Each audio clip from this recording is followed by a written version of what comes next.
Welcome to Season 2 of Red Sox Digest, the only show where pain, sarcasm, and false hope collide nightly, like a Masataka Yoshida ground out to second. We break down every loss, every meltdown, and the occasional win, with sarcasm, facts, and no front office spin.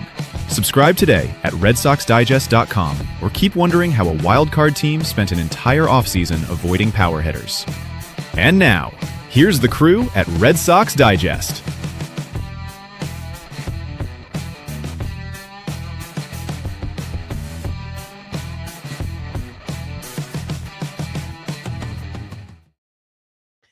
Good evening, sports fans, and welcome to another edition of Red Sox Digest. I am your host tonight, Jim Delfino. Tonight, we are changing things up a little bit because we have an actual professional joining us, which means for the first time in Red Sox Digest history, we may accidentally sound like a legitimate baseball program instead of 4 or 5 guys yelling at a ceiling fan. Usually, this show is me trying to understand the Red Sox, while Nick Face argues with people who may or may not exist. Thayer sits there like he's trying to hand out detention slips for missed cutoff men. John is alongside because every disaster needs a witness. And Tom and Quincy is here representing the common man, angry, confused, and one Red Sox bullpen inning away from calling into a radio show he does not have. But tonight, we bring in someone who has covered Boston sports forever, survived every Red Sox era from heartbreak to championships to whatever the hell this is, and somehow still talks about baseball without needing to be medically sedated. Joining us tonight is Tony Massarotti from 98.5 The Sports Hub. Mazz is the co-host of Felger and Mazz, host of the Baseball Hour, former Boston Herald writer, author, and one of the few people in Boston media who can look directly at the Red Sox abyss and say, yeah, I've seen worse, even though I'm not totally sure that's healthy. Thanks for coming on, Mazz. We appreciate it. And honestly, your timing is perfect, because the Red Sox just gave us one of those classic little reality check series where they tease you for 5 minutes and then slam your hand in the car door. They opened this Washington series with a 6-3 win. Willson Contreras homered, Caleb Durbin homered, Ranger Suarez gave them a solid start. For 5 nights in a row, everyone got to sit there and say, hey, maybe this team is waking up. Then the Nationals punched them in the mouth. Tuesday night, Washington wins 8-1. Cade Cavalli throws 7 innings of one-hit baseball, strikes out 13, and then the Red Sox offense looks like it was trying to solve a Rubik's Cube during an eye exam. Then we get the benches clearing nonsense from Willson Contreras, because apparently even when this team can't hit, they can provide low-budget dinner theater. And then today, Nationals 10, Red Sox 2. That's not a loss, that's a municipal collapse. Washington scored 2 in the first, 5 in the fourth, 3 more in the 7th, hit 3 home runs, and basically treated Fenway Park like it was a Groupon batting cage. James Wood hit a 3-run homer. Andres Chaparro and Nasim Nunez each hit their first home runs. Peyton Tolley gave up 6 earned in 3 innings. The Red Sox leave 11 men on base because apparently the new organizational philosophy is traffic without destination. And so now the Red Sox are 37-48, 13.5 games behind Tampa Bay. They just lost a home series to the Nationals after briefly convincing everyone they had a pulse. And that brings us to the question we keep asking over and over again. What are the Boston Red Sox? Are they a team close enough to invest in? Are they a deadline seller? Are they flawed roster with some interesting pieces? Or are they exactly what the standings say they are? A last place team trying to market confusion as patience. Because this National Series gave you a whole digesting and disgusting buffet. 1 decent win, 1 lifeless loss, 1 full-blown disaster. And that's the 2026 Red Sox experience. Appetizer, entree, food poisoning. Mazz, I'd like to start with you on Willson Contreras, because you've been saying on the show you were in the keep Contreras camp, mainly because the team desperately needs right-handed power, and honestly they do. But after the recent tirades, the injections, the bench-clearing nonsense, and the general nightly circus that now seems to come with him, are you still in on keeping him? I am. First of all, thank you guys for having me. All right, I'm happy to join. So, and Tom, nice to see you. Look, I'm still in the camp of keep him. I am. I don't want the Red Sox to have to start from scratch again in 2027. So the way I look at it is they need right-handed bats. To give away the best right-handed bat they have, to me, wouldn't be the smartest thing in the world to do. Now, look, the other variable here is if someone makes you some sort of great offer, well, then of course you have to consider it. But I can put up with the some of the nonsense that comes along with Contreras because I like his compete. Obviously, we like his bat. So I don't want him to be the leader on the team. I mean, to me, there are got to be people who can sort of keep him in, reined in and focused. But I think he can be a valuable part of a good team. And so that's why I would keep him. Any other questions for Tony? I'll go, Tony. I am the real Nick Face. I thought that was hysterical when we did that cameo video. And then I called into the show that day just to kind of make sure that my point was across. And no, it's just a thrill. It's a thrill to have you here. I've been a fan of yours for quite some time. I went to school at Northeastern as a broadcast journalism major.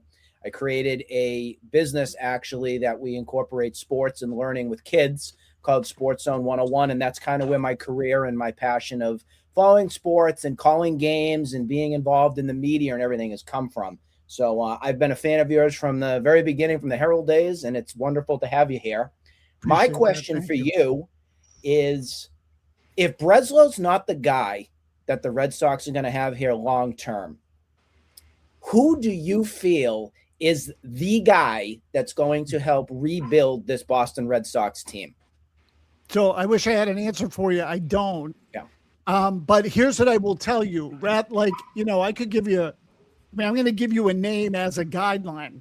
So what I'm tired of is inexperienced GMs, and I call them GMs still, sorry, but inexperienced chief baseball officers or, chief architect who have no experience, particularly, let alone one in a big market. There was a time where no one would have ever considered hiring a guy as GM of the Red Sox who had no experience. And the last two hires the Red Sox have had are guys that knew nothing really about the market and had no experience on the job. And I think that has shown.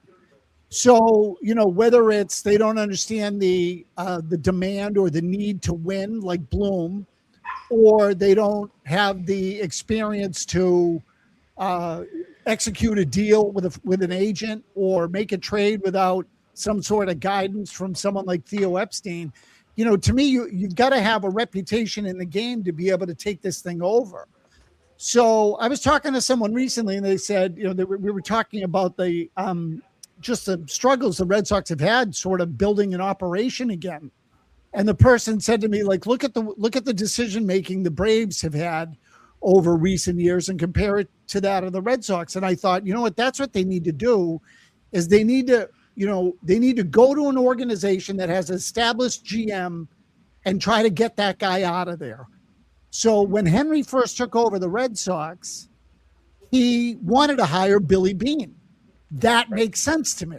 Let me go for an experienced guy who has done it, has been the number one guy, and is now coming to a bigger market, but has some understanding, of how to build a team and how to work in the culture of Major League Baseball. The rest of these guys have been assistants.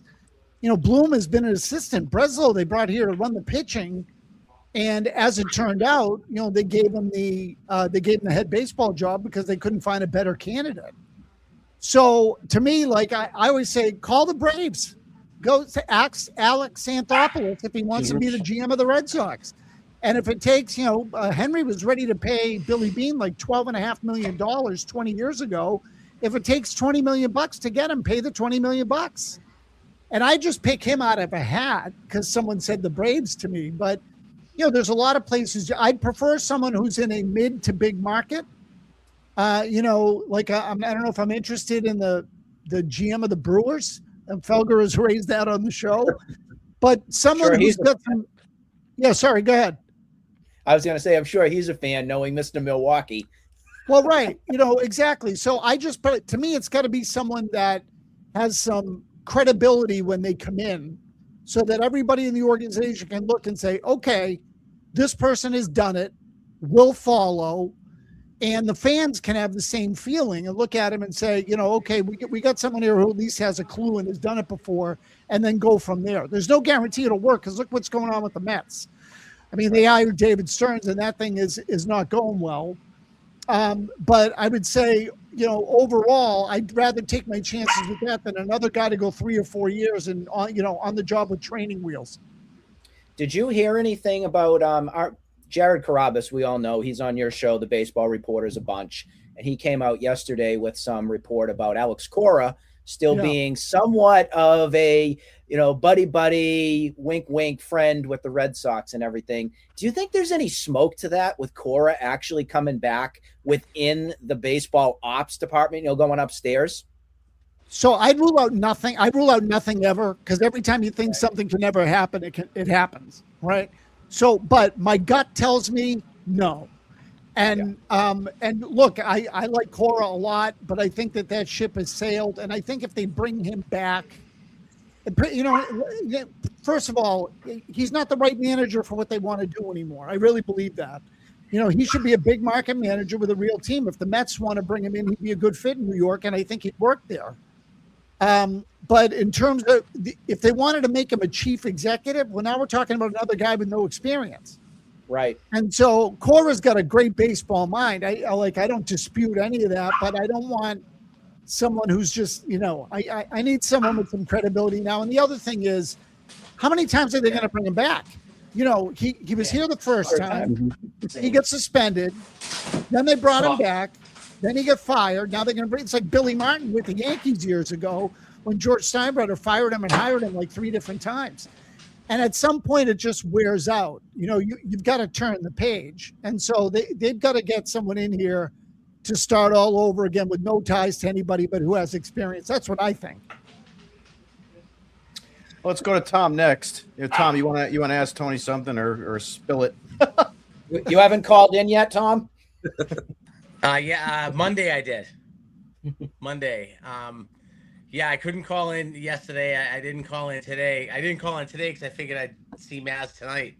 I got a lot off my chest on Monday. But I guess my question to Tony is, like, when you started seeing people get all riled up about this, the 4-game sweep in New York, where I didn't take anything out of that. And then they start saying, oh, we can start building on this. And then you start hearing people talk about, well, what if they get 10 together? We can get to 4 under 500. It's like, this is what we're striving for now? 4 under 500? And like, well, I heard Felga say, I think it was yesterday, maybe Monday, was fighting with McCarthy about, the third wild card's only a game under 500. It's like, honest to God, this third wild card situation, I understand that the league sucks. Like, the American League sucks. So could they possibly make a run at something to get to the third wild card? As Felga would say, whee! I don't have any time for that. Can you build a contending team? Because this thing that we saw this year, which I have called you guys, I don't know, probably almost every other day since the season started, that this offense just wasn't going to be able to keep it afloat. The pitching's been fantastic. But what do you make of the roster that they built offensively? And secondly, where certain fans, not me, have this weird air of optimism that they can kind of sneak into the third wild card and actually do something. I will say this. If your pitching was established and healthy, I might slightly give you a shot.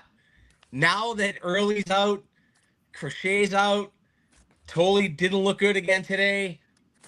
I mean, do you want to rely on Ranger Suarez? I don't. What's your thoughts on the fact that they're going into this so-called push towards the deadline with guys like Durbin, everyone else in the infield besides Contreras, and mix in whoever else, Siegler or Sleegler or whoever, and the 55 catches that they have in the system, which now they have to go get another one. I find it hard to believe that. I understand that they're not cheap and people say like, oh, they spend money. Okay. If you spend $200 million, tell me how you end up fielding a lineup that has Wong in it, Durbin in it, Siegler in it, the Asian kid they traded for. It just goes on and on and on. And again, people yell at me saying I'm a negative person. It's hard to be a positive person when they're rolling this kind of nonsense garbage lineups out every night. So if it comes to the point at the end, yeah, it's gross. So by the end of the month, because usually the trade deadline's right around my birthday, so I always remember these things. So when you get towards the end of July, you aren't getting a birthday present this year, Tom. I'm not, sorry. I am totally not. I haven't in a long time, actually. So when they get to that point, I mean, to me, as of now, they should be selling every veteran they have. But I understand the certain fans say, look, you got to hold on to Contreras because he's a good player and you need a right-handed bat, this and that. To which I say, I get it, but he's also a lunatic, and I don't think he's in the future plans. So do you unload every veteran to try to establish something, get something back to try to build around some of this young pitching they have, like I think, or are you like, well, no, you can't let Willson Contreras go. You have to hold on to Duran, which I still don't understand. So are you on the unload them all or stick around with a couple guys and see what you got going forward? Okay. I am in the camp. Yeah. Trade whoever. All right, Tom, you gave me a lot. And get as much back. Valuable. I don't want like prospects. I'm over the prospect thing. But if you can get major league talent back for Chapman or Gray or any of these other guys, then I think you should move them. What do you think about that? Okay, so it's going to be hard to do for obvious reasons that the teams that want Gray and Chapman and whoever else are going to be teams that are in it. So they're not going to want to give up from their big league club, right? So Matt McCarthy has said, and I understand the logic, trade for prospects and then flip the prospects in another trade for someone else. So, and I get that. The part about this year and only being the wild card, listen, I'm with you. I'm tired of that too. Like being the third wild card, what good is that? They're the Red Sox. They should be going for world titles. The third wild card is not good enough. That should never be the goal. This year, I don't think it was their goal, which is the scary part. They thought they had a team, or at least Breslow did, that could challenge for the division, which is scary because they weren't quite good enough. You know, they weren't even remotely good enough to be able to pull that part off. So what I don't want is another rebuild. They've been doing this thing for 8 years. So, you know, it really goes all the way back to the, you know, I guess 7 if you go to the Mookie Betts trade. But after Dombrowski got fired, they basically started over. They got rid of Betts and they started at ground zero. And they kept saying, like, and they were saying behind the scenes anyway, we're still building. We're still building. Okay. And then all of a sudden it's, Anthony's coming, Kyle Teal's coming, and Kristian Campbell's coming, and Mayer. And all right, fine, and they're all going to hit. Okay, well, now they've hit and they're still not good. So what are you going to do? You got to start that process all over again? I don't want to do that. I think Anthony can play. Crochet's good. Suarez is good. Breslow's actually done a pretty good job with the pitching. So they got to get bats. The problem is there's nothing in the free agent market.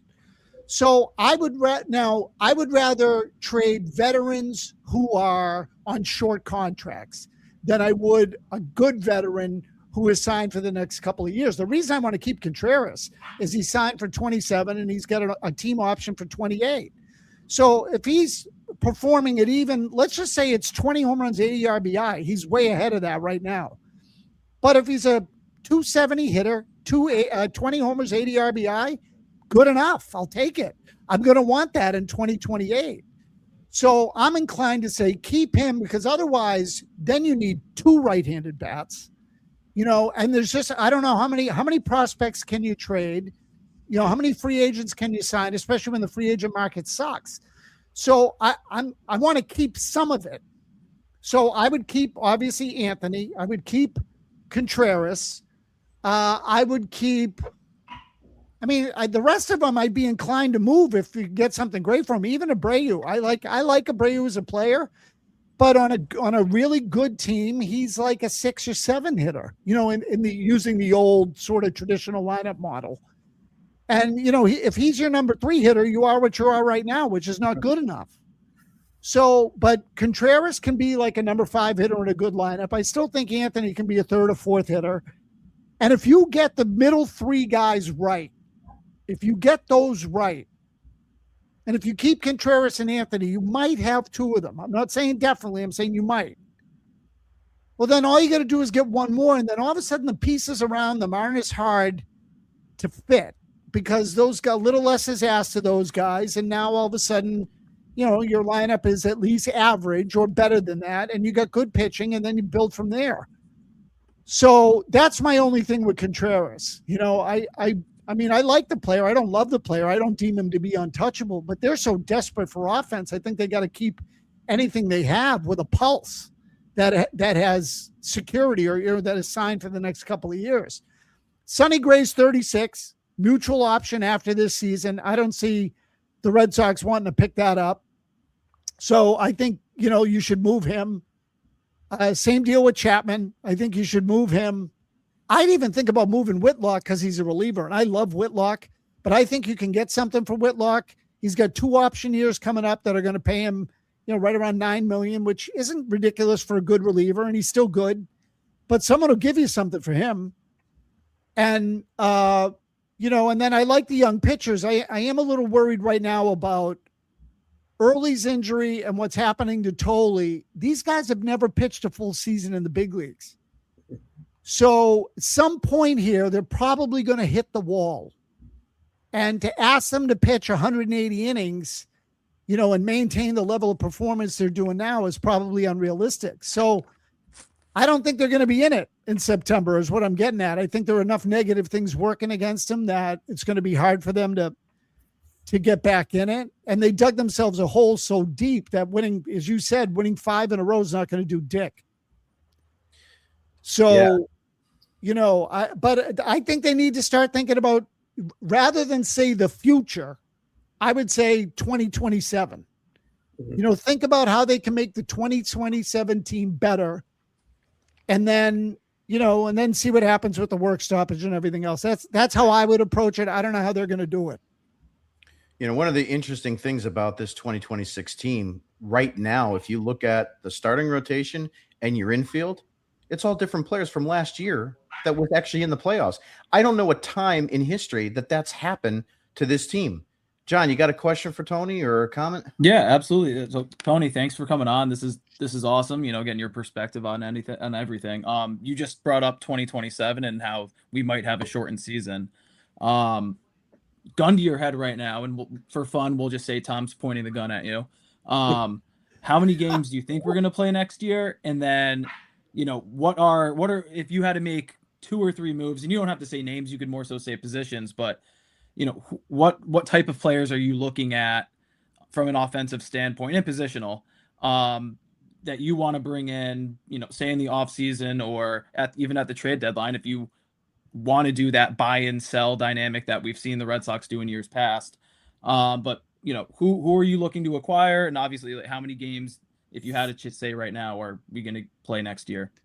So in terms of how many games we're going to play, I think there's going to be a work stoppage, and it wouldn't surprise me if you lost half the season. Like I would not be surprised by that in the least. I wouldn't be surprised if you lose the whole season. I think the owners are ready to do that.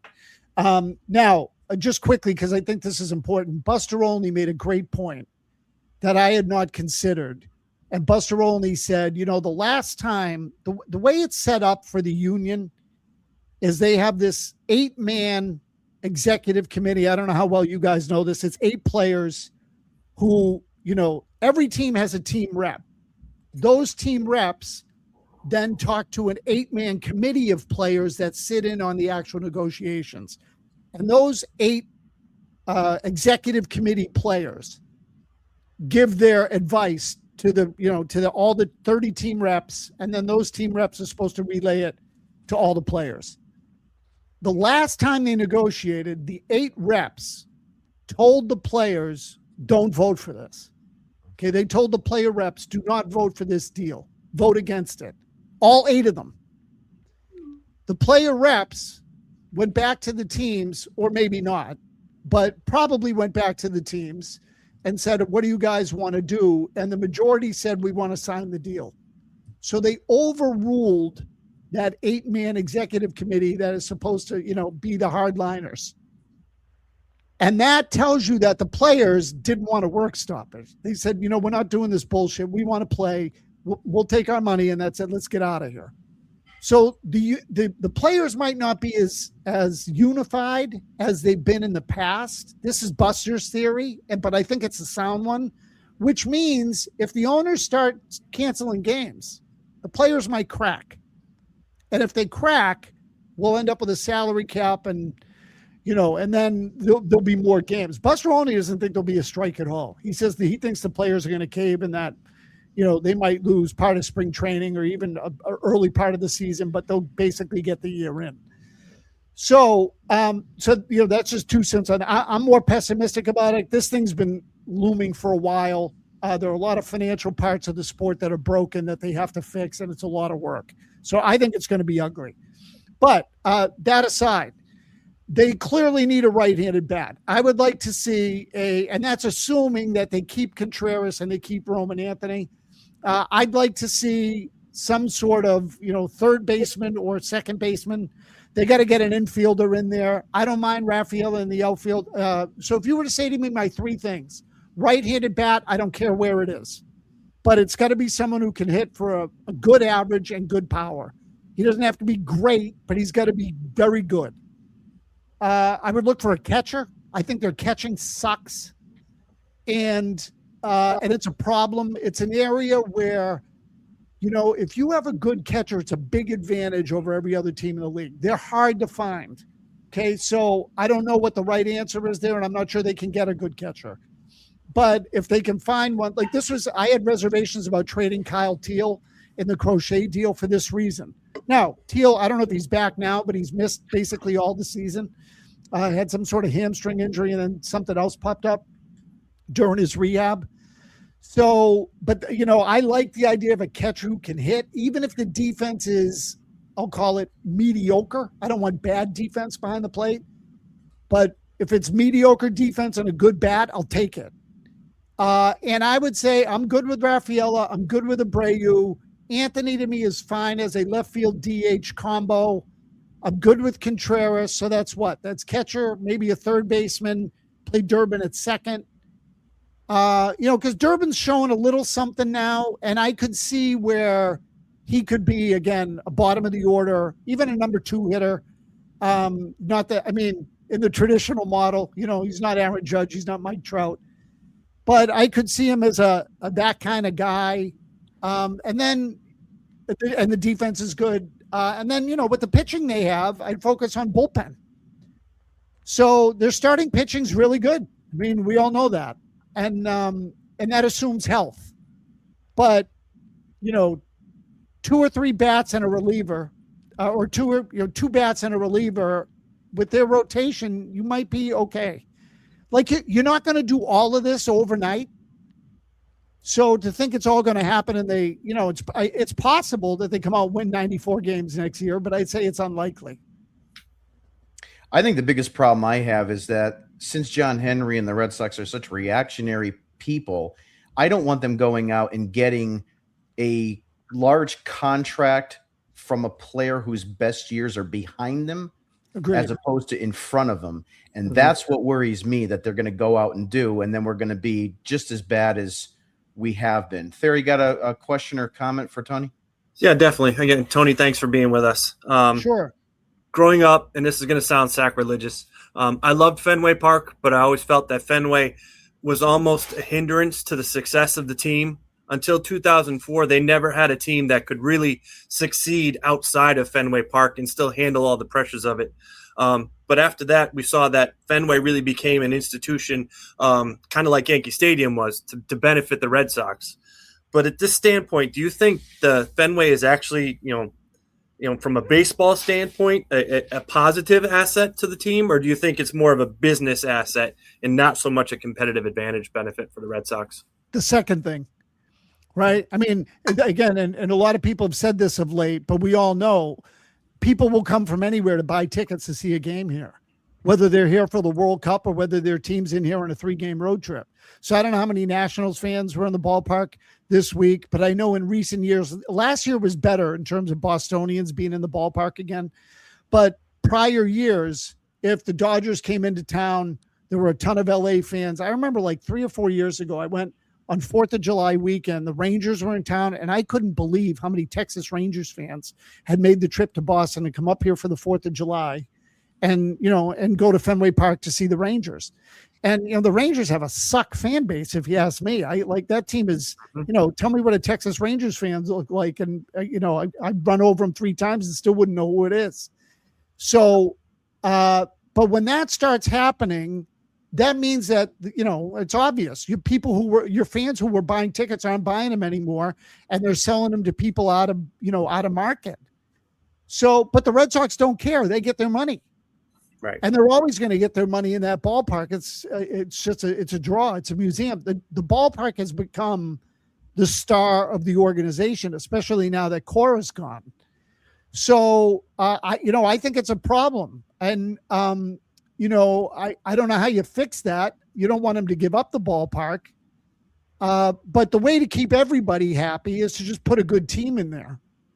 So, I should have known early on when Breslow said we're going after right-handed fly ball hitters, or, he didn't say that, but I mean, they were clearly targeting those guys based on the metrics.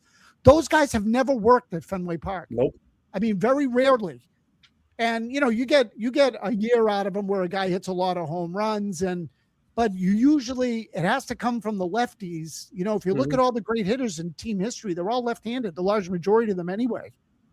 And it's because if pull power, a lot of guys have, you can hit the ball into the bullpens, but the opposite field gets rewarded for lefty hitters at Fenway, and it reinforces good habits. So Rafael Devers will never be the same player again now that he's out of Fenway Park. 100% agreed.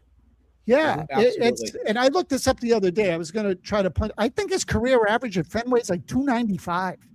It's something like that. I'll see if I can. I'm going to try to do it here real quick while I'm talking to you guys. I think you're very close to what it is. I mean, his numbers at Fenway were just extraordinary. And on the road, he's going to die out at San Francisco. He just is. It's sad. Too. It's like that in the past, though, because, look at Wade Boggs. He made a career out of Fenway Park. Even Bill Miller, when they got him, won a batting title because he could pepper the wall. That's what they do. And Tom mentioned this too on one of our episodes. 292 was the number. 292. They're not building a team to be successful at Fenway, and that's the problem. Mm-hmm. Yeah, totally. It's funny that. No, I was going to say that. I'm sorry, John. Go ahead. That average has already gone down 10% just this season alone for his career. Yeah, and I remember when Adrian Gonzalez came here, and he had been hitting like. I should look him up, but I want to say he had batted like 260 or 270 with the Padres. Yep. Mm-hmm. And I remember Kevin Towers, the GM there at the time, said something to the effect of his batting average will go up, 40 or 50 points at Fenway Park. And I remember thinking 40 or 50 points, are you crazy? But it did. He was dead on. And I'll try to give you the exact number, but I want to say in one of his first years at Fenway, Gonzalez hit like 320 or something. I think you're right. The 2010 season.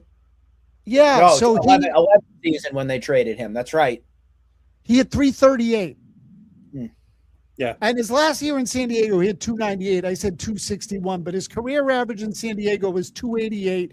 His career average in Boston was 321. So I got the numbers wrong, but his basic premise was right, that it went up 40 points. And that's because Gonzalez used the whole field, and fly balls that used to be fly balls in San Diego became doubles at Fenway Park. Mm-hmm. And so Breslow, I think, kind of had it backwards. They can't be too left-handed. You can't go with 7 left-handed batters at Fenway Park. But you can go with 4 or 5. And whether it's 4 or 5, you can honestly say it's splitting hairs, as long as you're balanced in there and you do want some right-handed power. But really, it's about those lefties. Years ago I had a conversation with Kenny Rosenthal, and I said, "Do you think the Red Sox are any good?" And he said to me, "Not with those left-handed hitters." And this was years ago, and I thought, oh my gosh, he's so right. It's all about the balance and the ballpark. And he was dead on. That's why David Ortiz became a Hall of Famer here. Mm-hmm. When Devers went to San Francisco, recently someone said to me, Devers was an idiot. He didn't realize what he had at Fenway Park. There's only one left-handed hitter who's ever hit in San Francisco, and he was juiced. Yeah. And that was Bonds. But even so, Bonds was a special talent, right? You're talking about arguably one of the greatest hitters who ever lived. Fantastic. Tony, could you make the argument too that Rafael Devers never had to be the guy here in Boston as well? Definitely. He had everybody around him, from Bogarts to Mookie Betts, Jackie Bradley, whoever you want to put in there. He had someone around him. He was a complement piece. And then when he had to be the main guy, that's when it seems like everything started to derail. Yes, absolutely. And I think it was the main guy off the field more than it was on it. On the field. Devers can hit. He can hit in his sleep, and he can hit bad balls out of his strike zone, all kinds of stuff. But once you mess with his environment, I think it kind of effed him up. And so, the trick, and I don't know if you guys saw this, that Cora apparently did an interview with a Hispanic. I did see it. I don't know if it was a radio station or stream or a podcast, and it might have been in Puerto Rico. I just looked at it quickly. And Cora acknowledged that they mishandled the communication with Devers. And I wonder if on some level that was a little dig at Breslow, because, the roster is the GM's purview. He said we screwed up the communication. But I think really when you're going to ask a guy to change positions because you want to bring a new player into the organization, that's really the GM's job. Yeah. And I think Cora knew Devers was not going to respond well to it and said, well, I'm not telling him that. You guys are going to tell him that. I'm not telling him. And, Devers flew off the handle. If Bogarts had, and by the way, by the end, I think Cora was out on Devers too. I think when they got rid of him, I think everyone agreed. Like, it's over. We got to get rid of this guy. But when Bogarts was here, and this is another thing that sometimes you pay players for some of the other stuff they bring, and if they're not a great value, they're not a great value and on the field, but they're worth it in another way. Devers worshipped Bogarts, from what I understand, and Bogarts might have been able to get through to him. He might have done it for Bogarts. Tony, the other thing about Bogarts too, if you look back at it, if the Red Sox re-signed Bogarts, no matter what the contract was, you don't bring in Trevor Story, you don't bring in Alex Bregman, and you still have Devers in this lineup, in my opinion. So you hit the nail on the head, Jim. So that created a domino effect of disaster. It did. And it pissed, and it really pissed, and it still to this day has driven fans off the Tobin because we can't stand the dynamic of how this team is. They're leaderless. There's no heart and soul anymore. There's no protection. I mean, if you go to Fenway Park right now and watch a game, who are you going to see? The beer vendor? The sausage guy. The girls out on the right field roof. Yeah. Right. Tarps off. I mean, that's what you're going for. Totally. Yeah, I think that's been the biggest issue, Tony, just sorry to cut you off. No, go ahead. Getting to the Red Sox, as soon as we talked about, once this ownership sort of came in, they had an idea. They were forward thinking. We talked about sort of bringing in these. We don't want to see another young general manager. Theo was still relatively young, but they have Lucchino here to be with him, to sort of be his mentor. And they provided professionals around the ball club to lead the players. We sort of look at what they're doing now with these kids, how we feel that they've kind of left them hanging. They're now the sole members of this team that Anthony has to carry the weight. If we go all the way back to Ellsbury and Pedroia, there were even guys in their minor league system that were professional ball players. Enrique Willson was down there to help Pedroia grow up, and he wasn't a star, but he had been there. There's nobody in the minor league system because this organization has put all those guys, these sort of Tampa Bay model, on the field in Boston, these quadruple A guys who should be down in Worcester teaching these guys how to be baseball players, and they're not doing anything like that at all. We even talked about Cora. When Cora came in, Dombrowski didn't just leave him hanging as a first-time manager. He had La Russa there to be his mentor. They're not doing any of that. So I guess my question is, if you sort of step back right now and look over the last 5 to 6 years, do you think the Red Sox actually have a plan? And if so, what is it? No. The organization's broken. It's completely busted. And, I said this when they fired Cora, that it was a much bigger, a lot of fans like to beat up on the manager, which is fine. I got no issue with that. I mean, it's part of the job. But what Cora gave them, especially around the sport, was credibility. Mm-hmm. People in baseball looked at Cora and said, he knows what's going on. He's running it. And they're to be taken seriously because Alex Cora is there. Once Cora went out the door, that went with him. And all of a sudden, especially when they fired all the coaches, and I've never seen that happen before, where they replace all the coaches on the offensive side anyway, with a bunch of minor league guys who'd never been in the big leagues. It was really kind of laughable. And I then came to hear that the guys that were player development guys in the minor leagues used to be like trainers. They're not even like baseball guys. They're like physical athletic trainers who, in terms of development, were just basically doing workouts and muscle memory and analytical stuff. Yeah, like launch angle. It was all about the physical part of the game and not the actual game on the field, the decision making. So they weren't developing, they were developing athletes. They weren't developing baseball players. And I think that has shown as they've come to the big leagues. So I'm like, to me, this is one of the big problems, to answer your question. I think they're kind of a mess on the inside. They're really screwed up, which is why I'd like to see a veteran guy who has a clue on how to run an organization and how to build it from the inside out, put people in place. That the fact that some of these guys are getting in the big leagues and don't know how to field a ground ball in the outfield like Roman Anthony, or don't understand how to move a runner over, or is crazy to me. And Boston's not the only place this is happening. So I don't want to make the Red Sox sound like a total outlier. But the game they had, what was it? The final game against the Yankees where they won in extra innings. Mm-hmm. The rally. Oh my God. Yeah, the Sunday night game, right? Yeah. The rally they got against the Yankees in the 10th inning. Siegler kind of like stuck his bat out and pulled a ground ball through the right side for a single. And then there was a double by Yoshida who kind of hustled into second base. And then Cheng hit a sacrifice fly. And I thought, I'd rather have these 4A guys. Like, Siegler just was trying to put the bat on the ball. And these guys strike out too. But he understood what he is as a player. He wasn't a guy who was swinging from his ass trying to hit a home run when he's a career 4A player who doesn't have a crap ton of power. And same with Cheng. Like, those guys looked to me like they were just trying to make a play. And I thought, I think they're better off when these guys play. Mm-hmm. So, because Mayer doesn't play that way. Anthony Duran had a bad doesn't play that way either. Yeah, and so a lot of people are down on Anthony. I think there's a lot of ability there, Nick. No, not Anthony. Jarren Duran.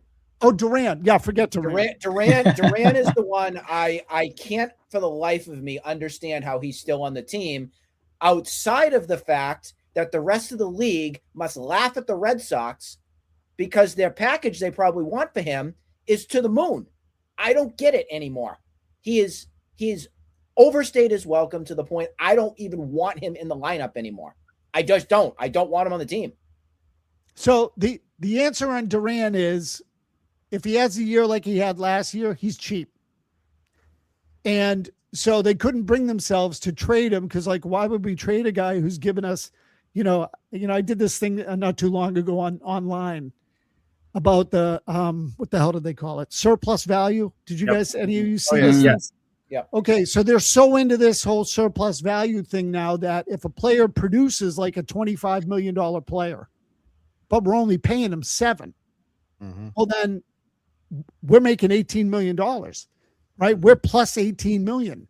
So that they treat it like a stock. like a stock that gives you a big return, a penny stock that, just exploded and all of a sudden you're making all this money off it. That's how they treat it. So, Duran, all of a sudden they were getting this return on low salary, but when you watch him play, he's never as good as the numbers. So what was the play where, they lost the game. Was it Colorado? The ball went into left field and the Wednesday afternoon game. Circus act, yeah. I mean, did that look like a guy who knew how to play the bounce off a wall? Nope. I mean, your basic college player would figure that out, or a high school player would figure that out if he had a head for the game. I think Jarren Duran's baseball instincts are terrible. Absolutely. So he's an athlete. What's that? He's the fastest guy in the world and can't steal a base when you need it. You look down the stretch, whenever he's on base and it's time to run, he never does. You sort of think back to Dave Roberts when he sort of came in and he was talking about how the Dodgers organization taught him, you need to be able to steal the base when everybody in the world knows you're going to steal the base. That Duran is incapable of that. He has no baseball acumen whatsoever. Zero. And he's another guy. IQ. Yeah, he's another guy that has he's a jackass. There you go. Tell it like it really is, Tom. No, that's pretty much true, Tom. You're right to the point. Sugarcoat it. The guy's a jackass in every which way. He's a jackass in every which way. If he played like he did in 2024, if he played like he did in 24, you could live with it. Seriously. But he's just another guy that's fast and is strong, but he doesn't know how to play the game.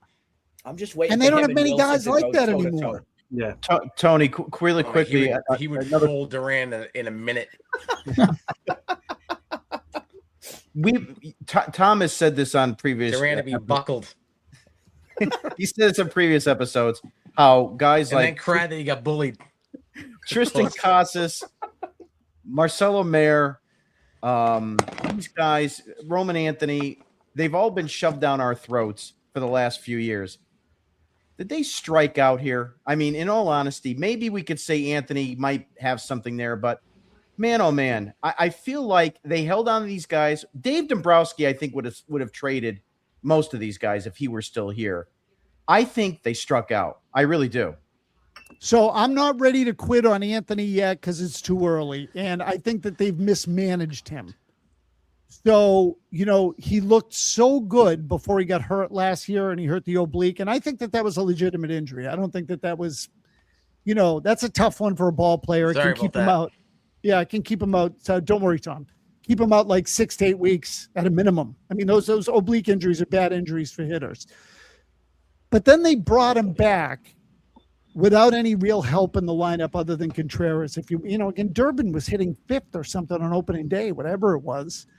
And, we're starting to see something from Durbin now in terms of what he is. And I think the home runs are a little bit of an aberration.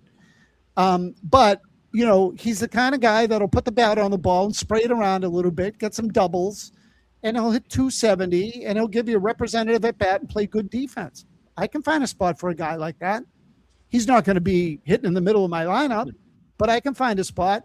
If I have a core, he's fine. And what I do like about Durbin is I think he's got some baseball, as you said, acumen.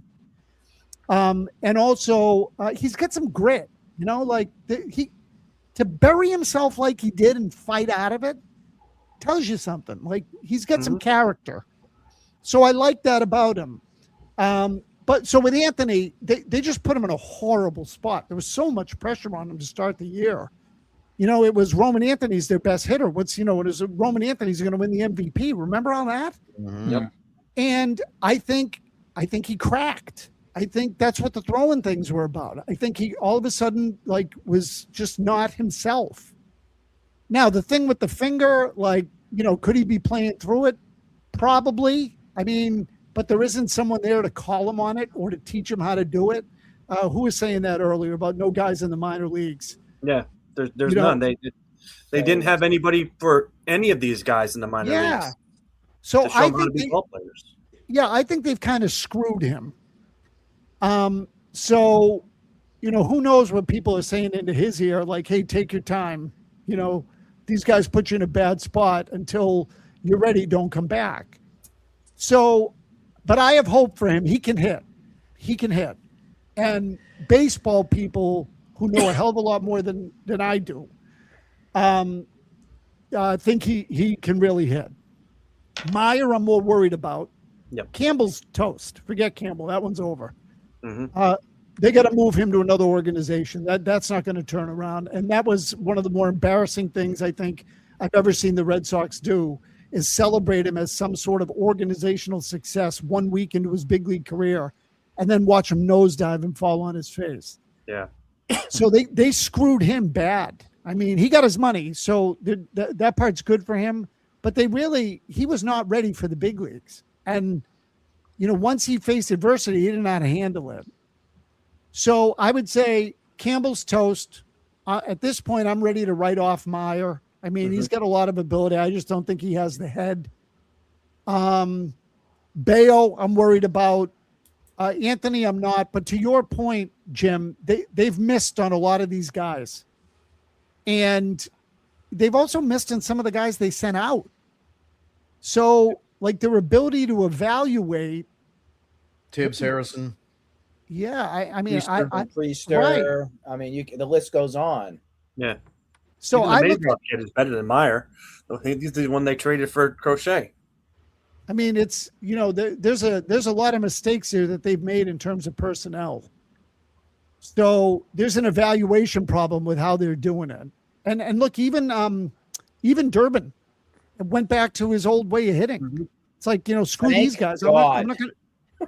Yeah, right.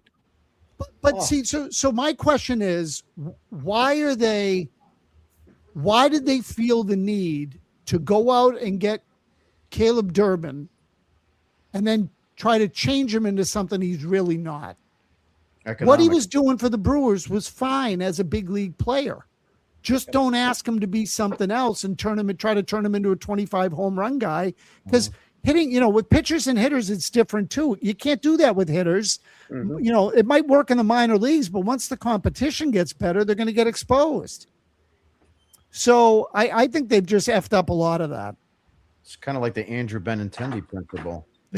Similar. Although in his case, I guess he did it to himself. They didn't want him to change, and he did.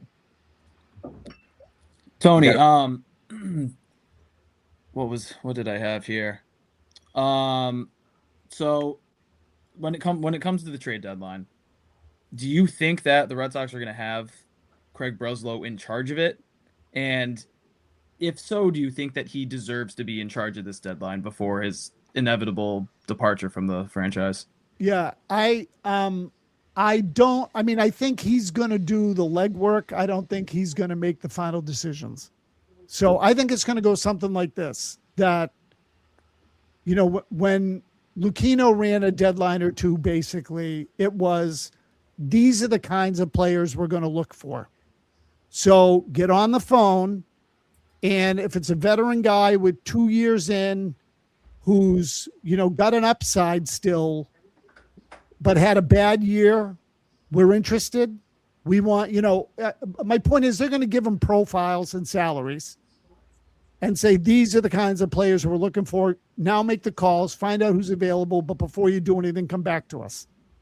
So I think it's going to be something like that. Now, whether that's John Henry who tells him that, Sam Kennedy who tells him that, who am I leaving out? Forget Werner. I actually have a question of a big name that I'm hearing that there's more smoke to it, but I think that they're at a stall gap right now because Theo doesn't want to be involved with this day-to-day baseball ops that's going on.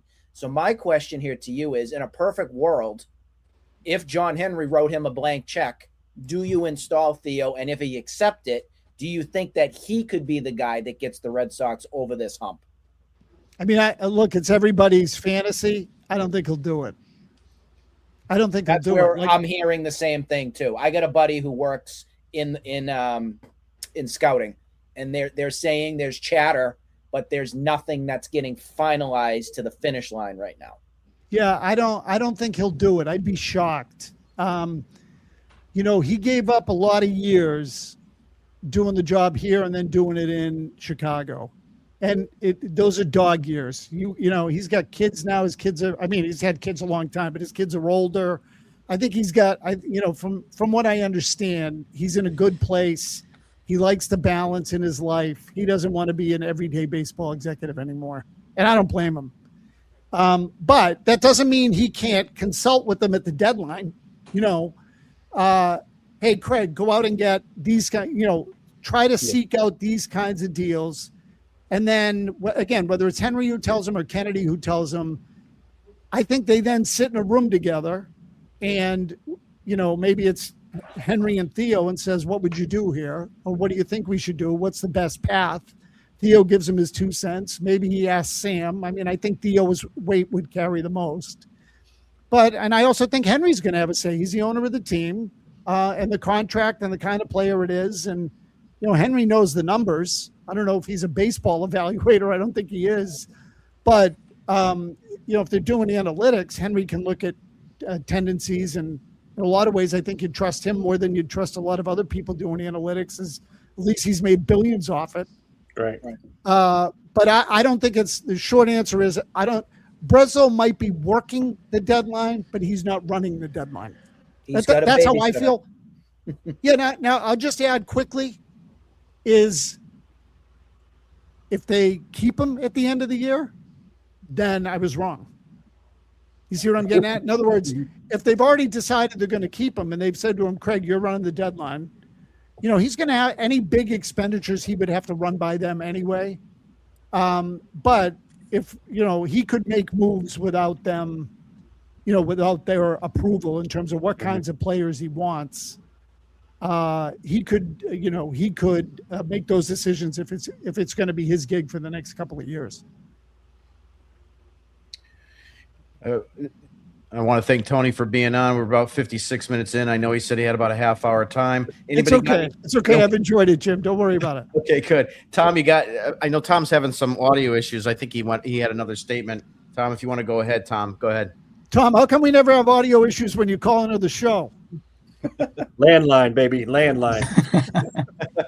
I don't know if he could hear it, but go ahead. I got one really quick. Sure. If Tom can't hear. This fucking drives me insane. This fucking thing drives me insane. Oh, there we go. Go ahead. It's the only fucking time I can't hear shit. I haven't heard anything once in a while.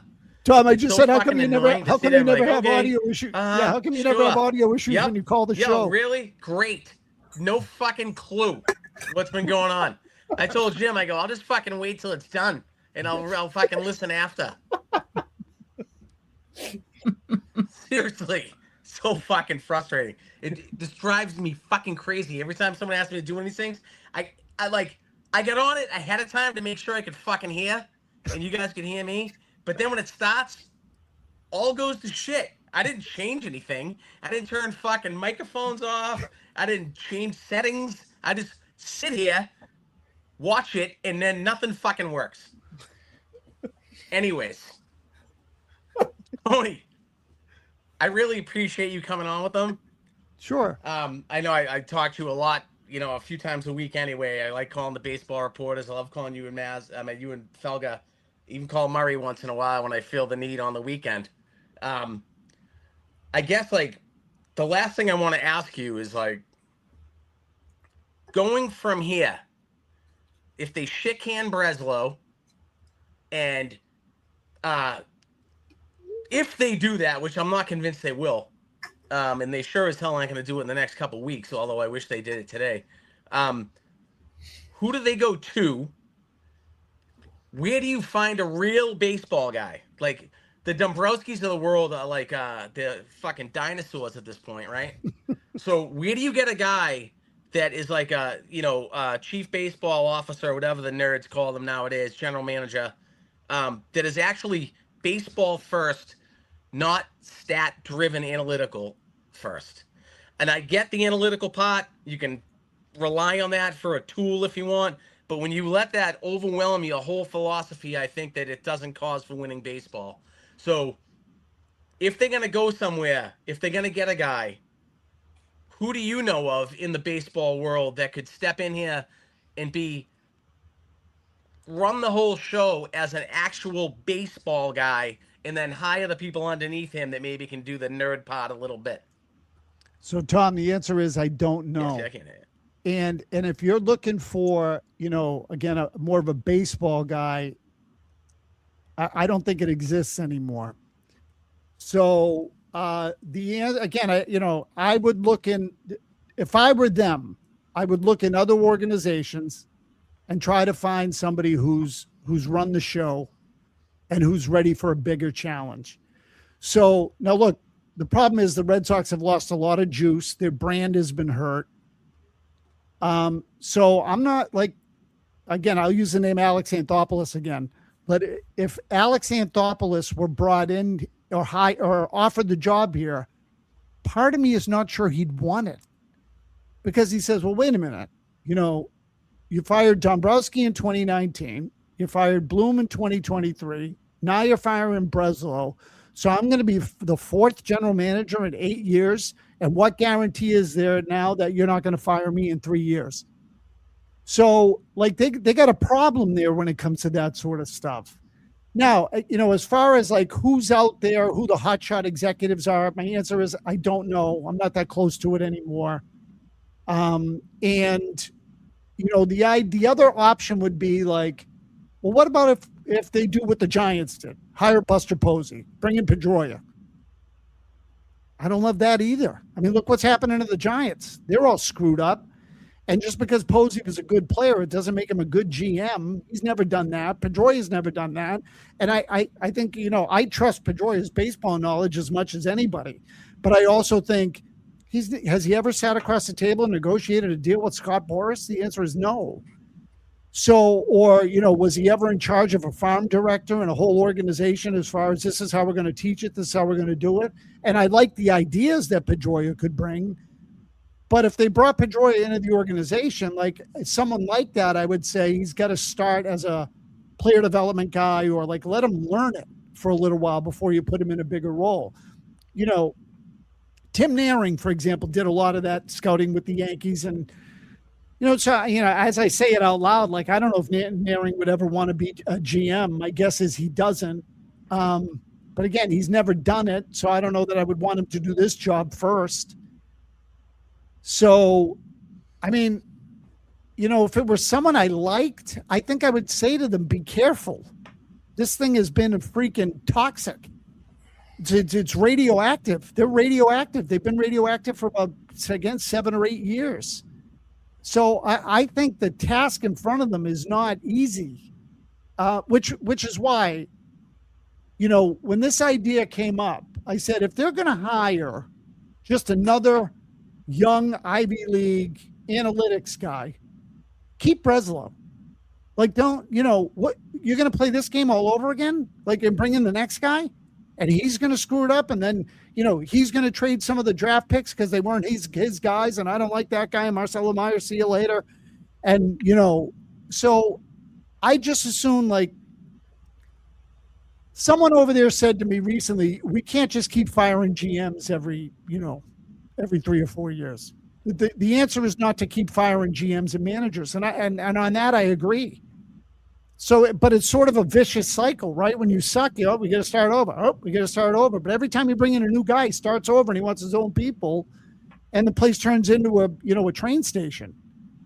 So, if they're going to go that route, meaning some sort of Ivy League guy, I would just stick with Breslow. I really would. And as crazy as that sounds, because I don't think he's ready for the job, but he's better now than he was 3 years ago. I mean, he has to be in terms of his knowledge. I just don't, I just don't think he sees the game. I think he sees only half the game. He sees the pitcher side. He doesn't see the hitter side. He doesn't get it. Nope. Well, I mean, as much as we've dumped on Bloom and Breslow over the last 5-6 seasons, how much this really is on Henry alone? I mean, I can't imagine that guys like Bloom and Breslow are going to want to come in here and nickel and dime and make bad moves and try to be cheap. It's got to that blame has to be on Henry. It has to start from the top. Look, they fucked up the brand. They have. I mean, and that's Henry. I mean, it's his baby. So, and I've heard people say a lot of different things over the years, like, they got private equity guys in there now. Redbird Capital joined them X number of years ago, whatever that was. And I think that's part of it because they're clearly running it differently than when they ran it early on. I mean, when they won their World Series, I think they were in the top 3 or 4 in payroll every time. Yeah, I think it was actually top 3 in payroll all 4 times they won the World Series. And so that's not a first. Say it again, Jim. 2018 was first. Yeah. So that's not a coincidence. I mean, baseball's the kind of sport where you get what you pay for. Mm-hmm. It's about individual talent because all the matchups are individual. It's one-on-one. And you can say, I mean, it's not like the second baseman and the shortstop block so that the first baseman can field the ball, right? I mean, everybody's out there on his own, and you got to be able to do the job or you can't. And the best players don't have to be substituted for. So you can hit lefties, you can hit righties, you can play multiple positions, or you're out there every day, you're durable, all those, but those guys cost money. And so every team is now looking for ways to get around that. Even the Yankees have done some of this nonsense, but I do think that the Red Sox, now their payroll's in like they're typically more in the middle of the pack. So they're not down where the Patriots are, but they're not up where they used to be. Nesson has to have taken a hit. So on some level, I understand it, but they don't want to sign the great player anymore. All the guys they let go are mega contracts.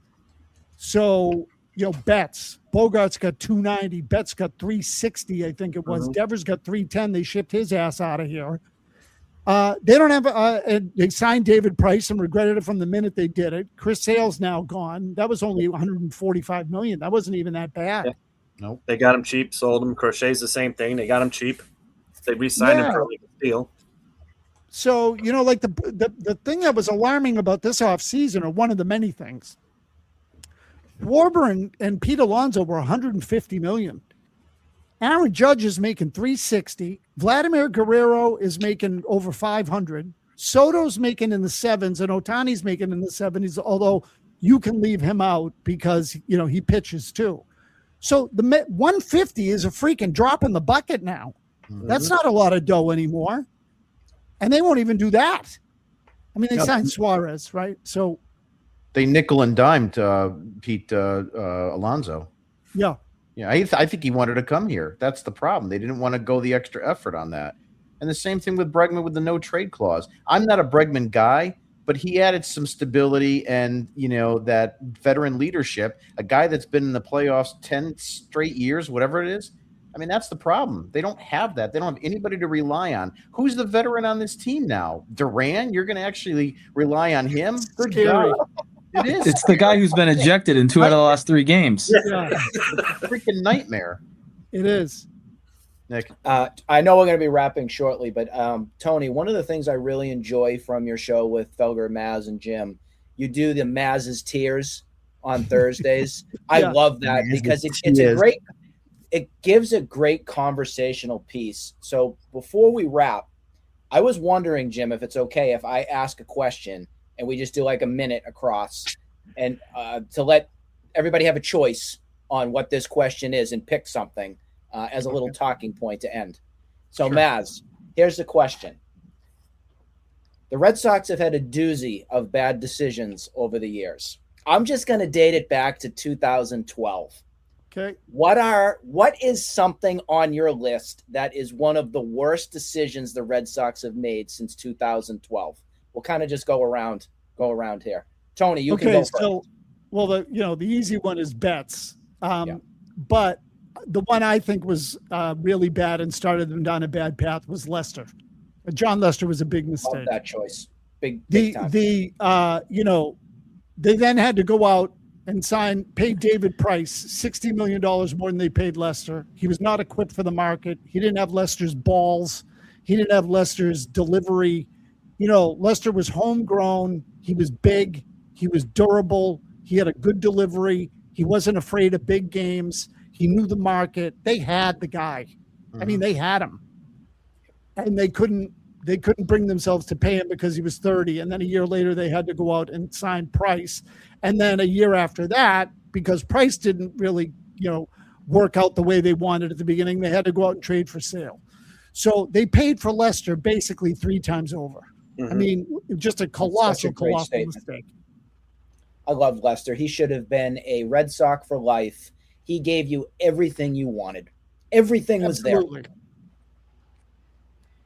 Let's go to Jim. Jim, you go. You pick something. For a turning point in the season or the last 20 years, or what do you want to say? Since 2012, you can only go 2012 on. Pick something that you feel is one of the worst decisions this Red Sox organization has made. Well, I mean, Lester's the easy one, right? Because that's one. So I'll go back to what I said before. It's not re-signing Bogarts at the time you should have, because that's what led to the signing of Trevor Story, who said in spring training, I will play second base this year, knowing that he was going to be the shortstop of the future. And that led to this whole spiral of going after Bregman. He's going to be a second baseman. No, he's going to be a third baseman. The Rafael Devers saga. It's been a soap opera ever since that time in recent history. That's a great choice. I miss Xander. John? So I'd actually say it's for me, I guess, personally, it's the it's the firing of Dombrowski and the hiring of Chaim Bloom, and not because it was Chaim Bloom and everything that he did, but to me, it's the transition from buying the big names, buying the big players, and, using a large payroll to generate wins, to the analytical, or diving too deep into the analytical side of baseball that we see across the league now. You used to bring in players to have Dustin Pedroia play second base, to have Nomar play shortstop, to have Manny Ramirez go and play left field, on and on. Now I have a guy that's going to get on base 33% of the time at second base 4 days a week. And, it's all these numbers now, and it's not names on a lineup card.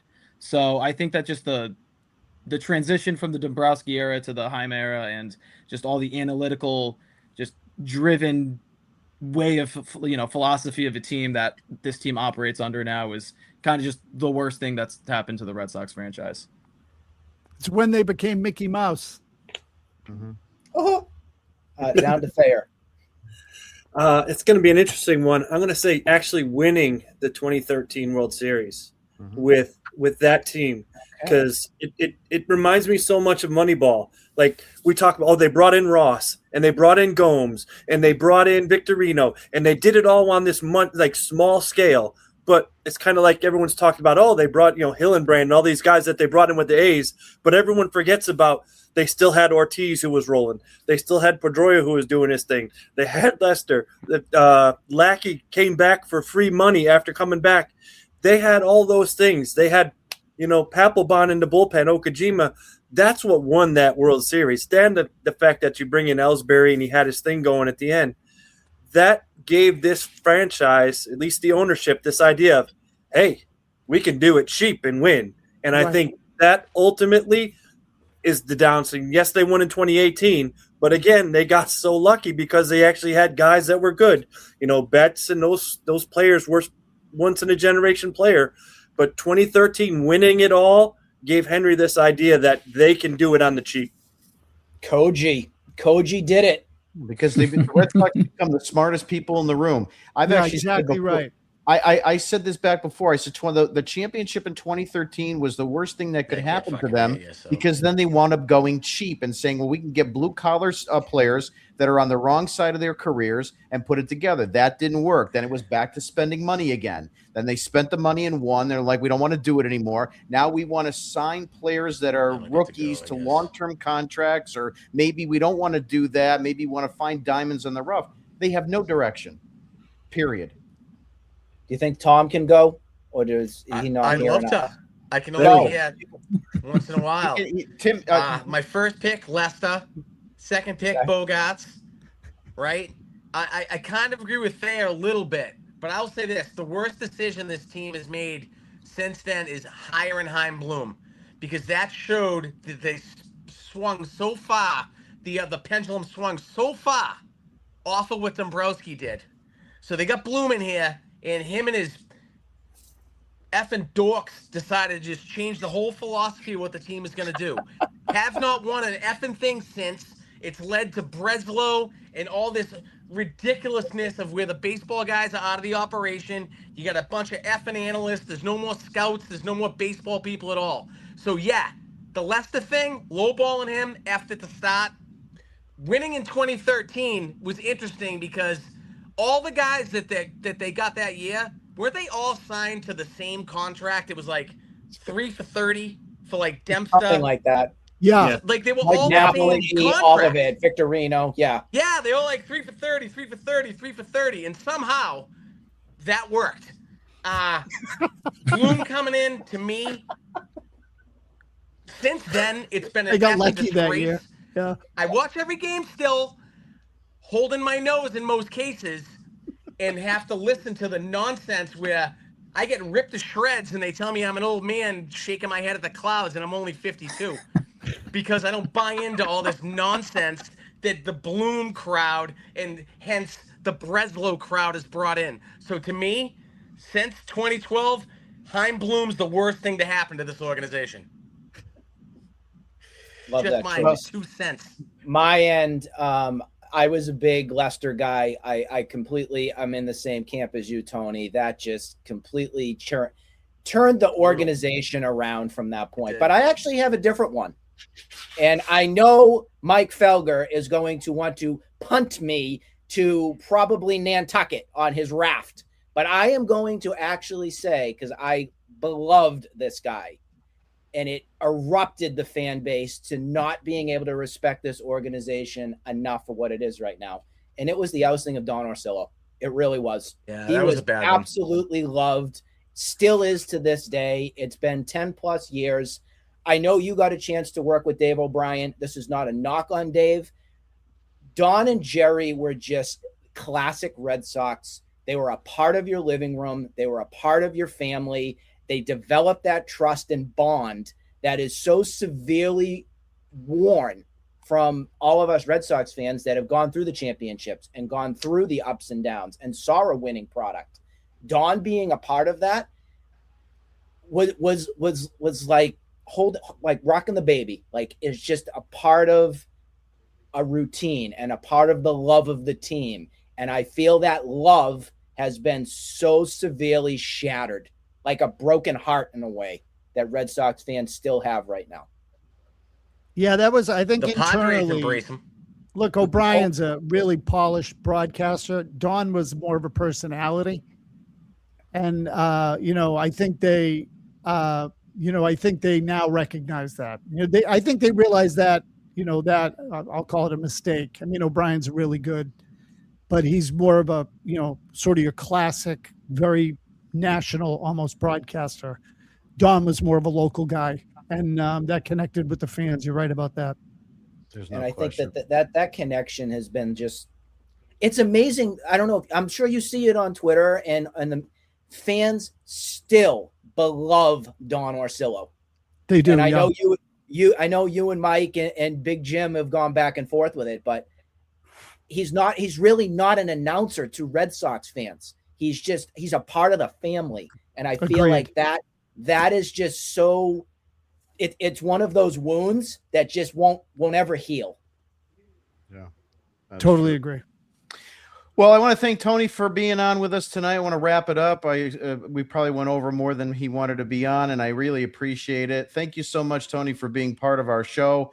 If you haven't subscribed yet, please go ahead to RedSoxDigest.com. You'll get the rants and the salty messages each and every day in your inbox with this team and the wretchedness that it is. Have a great night, everybody, and we'll see you shortly. Thank you. Thank you, Tom. Guys, be well. All right. Thanks for having me. All right. Thank Thanks, you, Tony. Take care. Bye-bye. Bye-bye.